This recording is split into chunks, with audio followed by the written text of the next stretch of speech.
Salut, c'est Marie-Noël Yoder pour Bible Tunes, la Bible pour ton quotidien avec Dieu. Le texte pour aujourd'hui se trouve dans la lettre aux Philippiens, Philippiens 4, les versets 4 à 7, et je les lis dans la traduction Nouvelle Français courant. Réjouissez-vous d'être unis au Seigneur. Je le répète, réjouissez-vous. Que votre bonté soit connue de tous. Le Seigneur vient bientôt. Ne vous inquiétez de rien, mais en toutes circonstances, demandez à Dieu dans la prière ce dont vous avez besoin, et faites-le avec un cœur reconnaissant. Et la paix de Dieu, qui dépasse toute intelligence, gardera vos cœurs et vos pensées unis avec Jésus-Christ. Est-ce que tu dirais que l'Église est connue pour sa joie ? La joie est mentionnée sans cesse dans la lettre. Mais ici, l'apôtre Paul insiste. Plus encore, il commande à l'impératif.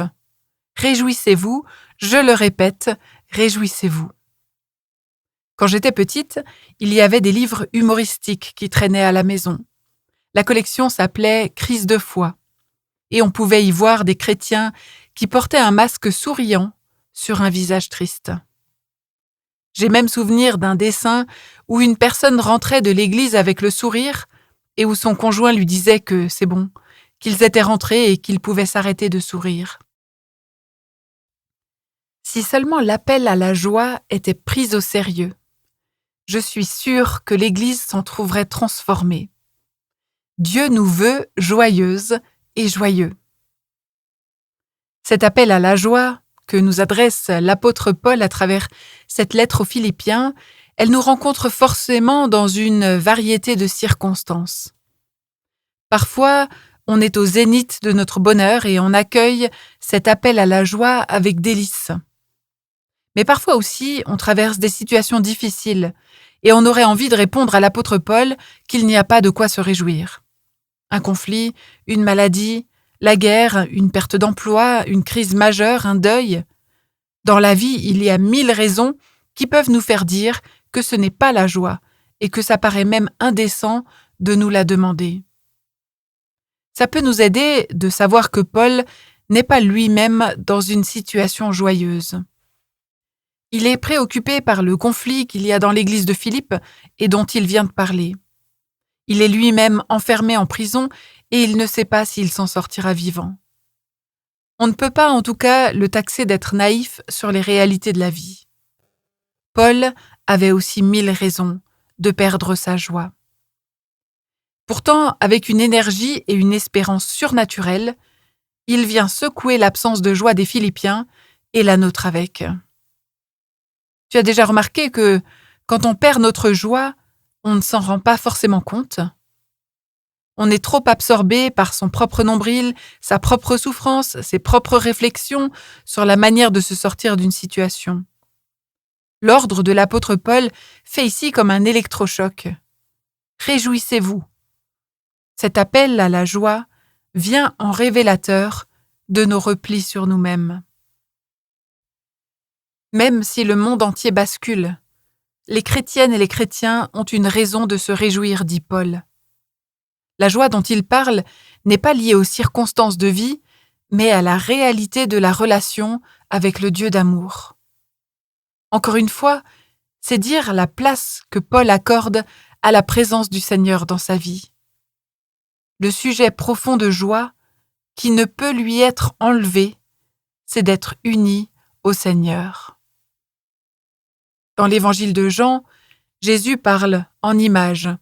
Et il dit que le Père est le vigneron, que lui-même est le cep et que nous sommes des sarments. Le sarment est attaché au cep et il reçoit la vie du cep. Grâce à lui, il peut porter du fruit. Et Jésus conclut en disant « Tout comme le Père m'a aimé, moi aussi je vous ai aimé. Demeurez dans mon amour. Je vous ai dit cela, afin que ma joie demeure en vous et que votre joie soit complète. » La joie est liée à la relation avec Dieu, être uni au Seigneur. mais plus encore, elle est ancrée dans l'amour de Jésus pour nous. Alors laisse-moi te poser la question, quand est-ce que tu t'es réjoui la dernière fois de ta relation avec Jésus et de son amour pour toi? Paul insiste tellement sur la joie parce qu'il sait par expérience à quel point elle peut être une lame de fond dans la vie. Pour Paul, c'est ce qui lui permet de tenir bon dans la tempête. Peu importe les circonstances, on ne peut pas lui enlever cette corde d'amour à laquelle il se cramponne et qui fait toute sa joie. Sa joie ne dépend pas des circonstances, mais elle dépend de Jésus et de son amour. La joie d'être unis au Seigneur est un commandement, mais elle est aussi un rempart. La joie du Seigneur est ma force, écrivait Néhémie. Elle est le lieu où nous pouvons ancrer une espérance renouvelée. La joie que nous plaçons dans la réalité de l'amour de Dieu nous permet de protéger nos cœurs et d'avancer avec courage, fermeté et droiture. Alors peu importe ce que tu traverses et ce qui se passe, laisse résonner ces paroles de l'apôtre Paul. Réjouis-toi. Paul leur donne. Et même si on ne sait pas toujours très bien comment faire, c'est plutôt agréable comme ordre. Qui ne voudrait pas expérimenter le sentiment agréable de la joie dont on sait qu'il fait tant de bien au cœur, au corps et à l'âme? Réjouis-toi, tu es uni au Seigneur, et le Seigneur vient bientôt. Peut-être que tu te dis que retrouver la joie, c'est plus facile à ordonner qu'à faire, et que les sentiments, ça ne se commande pas. C'est vrai qu'une fois qu'on est en roue libre, il devient difficile de ne s'inquiéter de rien, comme le commandent Paul et Jésus. Beaucoup de choses peuvent rivaliser pour obtenir notre attention. Comment faire pour que cette joie de la relation avec Jésus puisse prendre sa juste place, c'est-à-dire une place dominante? C'est comme si Paul se doutait qu'on poserait la question. Dans la suite du texte, il donne des pistes concrètes pour retrouver cette joie profonde. Et je te propose d'en dire quelques mots maintenant, et je développerai la suite dans le prochain épisode. Dans la traduction que j'ai lue, le verset 5 dit « Que votre bonté soit connue de tous, le Seigneur vient bientôt ». D'autres traductions traduisent ce mot « bonté » autrement. La Nouvelle Bible Seconde traduit « Que votre attitude conciliante soit connue de tous ». Ce mot parle de modération et d'indulgence. Premier conseil de Paul, donc, choisis tes batailles. Il y a des choses pour lesquelles tu dois lâcher l'affaire. Choisis ce qui fait du bien aux relations, tout en gardant le sens des proportions. Tu te souviens que Paul a lui-même lâché l'affaire dans la fin du chapitre 1 de cette lettre? Tu peux réécouter l'épisode 4. Pour lui aussi, la conséquence a été de la joie.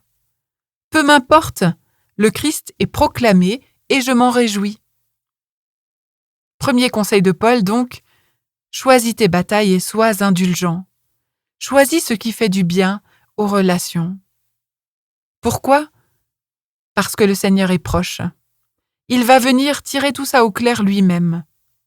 Pas besoin d'être celui ou celle qui règle tout ou qui arrange tout. Tu ne peux pas régler les problèmes de tout le monde. En tant que chrétien, on pourrait afficher un écriteau avec un bon rappel « Reste calme et sois indulgent ». Fais-lui confiance. Le Seigneur est tout près et il te soutient. Il défendra ta cause alors que ta bonté et ton indulgence soient connues de tous. C'est un témoignage puissant. Deuxième conseil de Paul, ne vous inquiétez de rien, mais en toutes circonstances demandez à Dieu dans la prière ce dont vous avez besoin et faites-le avec un cœur reconnaissant. Paul répète ici les paroles de Jésus. Arrête de stresser, de t'inquiéter, arrête de penser en boucle à tout ce qui pourrait arriver et fais confiance. Oui, les problèmes existent, mais demande ce dont tu as besoin à Dieu dans la prière. Souviens-toi, il était là pour toi dans le passé et il est encore là pour toi aujourd'hui. Quand on prie avec reconnaissance, on reconnaît ce que Dieu fait aujourd'hui et ce qu'il a fait par le passé. On se souvient quelque part que cette corde que l'on tient entre les mains n'est pas juste de la vapeur, mais du concret, du tangible et de l'expérimenté. Ce deuxième conseil de Paul est puissant.